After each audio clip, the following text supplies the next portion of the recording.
आज की पौराणिक कथा का सार है कि आखिर पाप कहाँ कहाँ जाता है।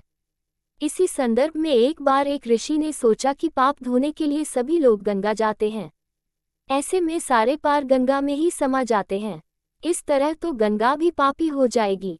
उस ऋषि ने ये जानने के लिए आखिर पाप जाता कहाँ है, तपस्या की। तपस्या करने के फलस्वरूप देवगण प्रकट हुए। तब ऋषि ने उनसे पूछा कि गंगा में जो पापा धोया जाता है वह कहाँ जाता है। तब भगवान ने कहा कि चलो गंगा जी से ही पूछते हैं इस बारे में।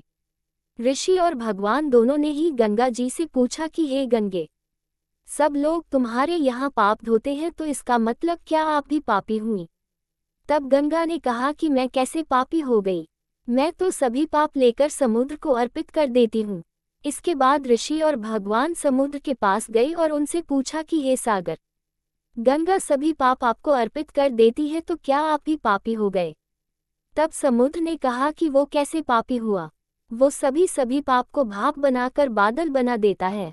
अब ऋषि और भगवान दोनों ही बादल के पास गए, उनसे पूछा कि हे बादल, समुद्र पापों को भाप बनाकर बादल बना देते हैं तो क्या आप पापी हुए।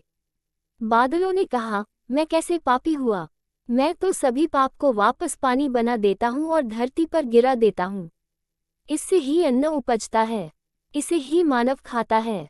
उस अन्न में जो अन्न जिस मानसिक स्थिति से उगाया जाता है और जिस वृत्ति से प्राप्त किया जाता है और जिस मानसिक अवस्था में खाया जाता है, उसी के आधार पर मानव की मानसिकता बनती है। यही कारण है कि कहा जाता है कि जैसा खाए अन्न वैसा बनता मन।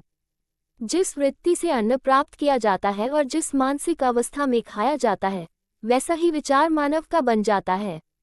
ऐसे में हमेशा भोजन शांत रहकर ही ग्रहण करना चाहिए। अन्न जिस धन से खरीदा जाए वह धन भी श्रम का होना चाहिए।